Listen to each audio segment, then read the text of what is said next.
अस्सलाम वालेकुम dear students. 6A question number 3 वही हमारा रेशो का चल रहा है। इन दोनों में रेशो मालूम करना है 48 और 64 में। तो सबसे पहले हम क्या करते हैं, आपको मालूम है, हम सेम लिख देते हैं। 48 भी हमने सेम लिख दिया और फिर हम रेशो दे देते हैं बीच में, और 64 भी हमने सेम लिख दिया। अब हम देखते हैं, हमारा ये रूल है रेशो का कि हमें ऐसी टेबल लगानी है जो दोनों पे लगे, दोनों को डिवाइड करे। तो इनके हमें कैसे पता चलता है? सबसे पहले स्टार्ट ही हम 2 से करते हैं, क्योंकि 1 तो दोनों का फैक्टर होता ही होता है। 1 की टेबल लगाने से आंसर वही आएगा, यानी 1 को 48 से डिवाइड करूँगा तो आंसर वही 48 आना है। तो वो तो कर नहीं सकते, 2 से स्टार्ट करते हैं। 2 का रूल ये होता है कि जिसके आखिर में 0, 2, 4, 6 या फिर 8 आ जाए तो उस पर 2 की टेबल लगती है। सही है। तो अब इसके आखिर में क्या है, देखें, इसके आखिर में 8 है, मैच हो गया। इसके आखिर में 4 है, मैच हो गया।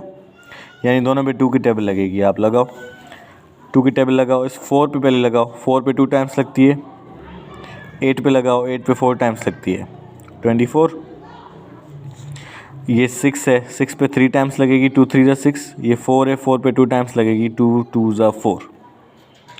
अभी भी देखो, इसके आखिर में 4 है, इसके आखिर में 2 है। देखो 4 और 2 दोनों मैच कर रहे हैं ना, यानी 2 की टेबल लगेगी। 2 का रूल मैंने आपको बता दिया। आखिरी नंबर देखा करें, आखिरी नंबर अगर 2 हो, 4 हो, 6 हो, 8 हो या 0 हो तो 2 की टेबल लगेगी।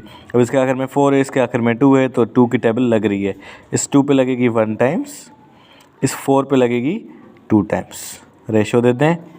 इस 3 पे लगेगी 1 टाइम्स, 1 बचेगा, क्योंकि 3 तो 2 की टेबल में नहीं आता ना।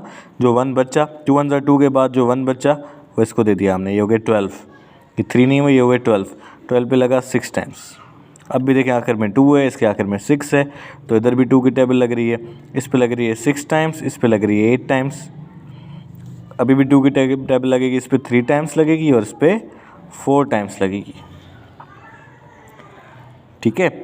अब आप देखें, ऐसा कोई नंबर जो दोनों को डिवाइड करता हो, दोनों पे उसकी टेबल आती हो, ऐसा कोई नंबर नहीं है। क्योंकि 3 की टेबल में 3 की टेबल में आता है और 1 की टेबल में। 4 भी 1 की टेबल में आता है और 4 की टेबल में, 2 की टेबल में। यानी ऐसा कोई नंबर नहीं जिसमें दोनों आए, 3 भी आए 4 भी आए। तो इधर ये हमारा आंसर। ठीक है, ये आ जाएं इस पे। ये इसमें लिखा हुआ है 6.4, एंड की जगह हम रेशो देते हैं और इधर आ गया 8। अब देखें, ये डेसिमल में है, पॉइंट में है, और ये डेसिमल में नहीं है। अब रेशो के लिए ये बहुत ज़रूरी होता है कि दोनों तरफ एक जैसे हों। यानी ये डेसिमल का है तो या इसको भी डेसिमल का बना दो, या ये डेसिमल का नहीं है, इसमें पॉइंट नहीं है, तो इसका पॉइंट भी ख़त्म कर दो। अब आप इधर रफ पे आ जाए। इधर लिखा हुआ देखें 6.4 है हमारा, और दूसरा नंबर है हमारा 8। अब या तो इसका पॉइंट ख़त्म करना है, या तो इसको भी पॉइंट देना है। तो इसको पॉइंट नहीं आ सकता, इसका पॉइंट ख़त्म हो सकता है। इसका पॉइंट ख़त्म करने का तरीका ये है कि आप क्या करें, इसका पॉइंट डायरेक्ट ख़त्म कर दें, 64 इसको बना दें, और ये जो नीचे 8 है ना, ये 8 हो जाएगा आपका 80। क्यों? क्योंकि इस पॉइंट के बाद एक नंबर था, पॉइंट की जगह आ गया 1, और इस नंबर की जगह आ गया 0। यानी अगर पॉइंट के बाद एक नंबर हो तो जो दूसरा हमारा ऐसे डिवाइड होना है उसको हम 0 दे देते हैं। सिंपल देखें, यहाँ 6.4 था, इसका पॉइंट ख़त्म किया तो ये हो गया 64, और 8 सेम था, इसका पॉइंट ख़त्म किया ना, इसकी वजह से इसको 0 आ जाएगा। ये रूल है मैथ में। यानी ये दोनों रेशो में है ना, यानी डिवाइड में। डिवाइड में अगर आप एक का पॉइंट ख़त्म करते हो ना तो दूसरे को 0 देना पड़ता है। सही है, याद रखिएगा। अब दोनों एक जैसे हो गए। अब आपने क्या करना है, देखें, आखिर में इसके 4 है, इसके आखिर में 0 है, दोनों पे 2 की टेबल लग रही है। इस पे 3 टाइम्स, इस 4 पे 2 टाइम्स, इस 8 पे 4 टाइम्स, 0 का 0। अभी भी देखो, आखिर में 2 है, आखिर में 0 है, 2 की टेबल लग रही है।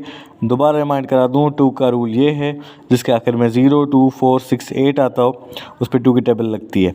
अब देखो, इस 3 पे 2 की टेबल नहीं लग रही ना, हमने देख लिया अभी आखिर में 2 है तो 2 की लाजमी लगेगी।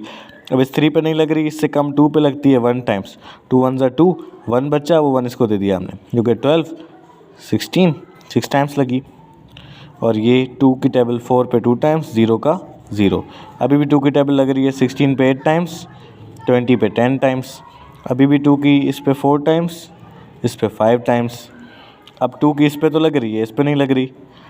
अब ऐसा कोई भी नंबर नहीं है जिस पे ये दोनों नंबर जिसके टेबल में आते हों, इसलिए ये हमारा आंसर हो जाता है। जब आगे टेबल ना जाए तो फिर वो आंसर हो जाता है। ठीक है, इसी तरीके से यहाँ आ जाए, ये लिखा हुआ है 36 kg एंड 80 kg। kg है, कोई इसमें मुश्किल बात नहीं है, सिंपल आप 36 kg लिख दें, इधर रेशो दे दें और इधर 80 kg लिख लें। दोनों तरफ kg है ना, कोई इशू नहीं है, आप kg को देखो ही नहीं, जैसे हम कर रहे हैं वैसे ही करो। 36 है, इसके आखिर में 6 है, इसके आखिर में 0 है, दोनों पे 2 की टेबल लग रही है। 3 पे 1 टाइम्स लगेगी, 1 बचेगा, इसको दे दिया, 16 हो गया, 8 टाइम्स लगेगी 18 kg। और इस पे 4 टाइम्स लग रही है, 0 का 0। इस 18 पे लग रही है 9 टाइम्स, kg का kg। और 40 पे लग रही है 20 टाइम्स, kg का kg। अब आप बताएं, ऐसा कोई नंबर है जिसमें 9 भी आता हो और 20 भी आता हो? अब 9 तो आता है 1 में, 9 आता है 3 में, 9 आता है 9 में, लेकिन 20 आता है 1 में, 2 में, 4 में, 5 में, 10 में और 20 में। यानी इनके फैक्टर्स मैच नहीं हो रहे, तो यहाँ बात ख़त्म हो गई। सही है, इस पे आ जाएं। अब देखें ये RS 27, एंड की जगह रेशो दे दें और RS 63। सिंपल है, दोनों तरफ RS है ना, कोई इशू नहीं, आप RS देखो ही नहीं।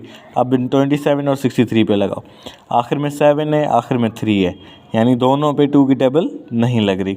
2 की नहीं लग रही तो हम किसकी देखेंगे? 3 की।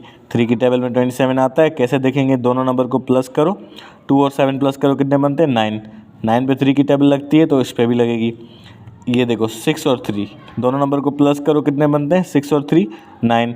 9 की टेबल 3 में आती है तो इस पर भी लगेगी, यानी कंफर्म हो गया कि 3 की टेबल इस पे लगनी है। अब 27 पे 3 की टेबल 9 टाइम्स लगेगी, 3 9 ज़ा 27।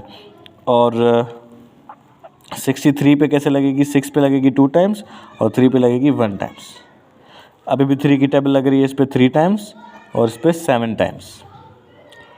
अब ऐसा कोई नंबर नहीं जिसमें 3 भी आता हो 7 भी आता हो, इसलिए ये हमारा आंसर बन जाता है। Thank you.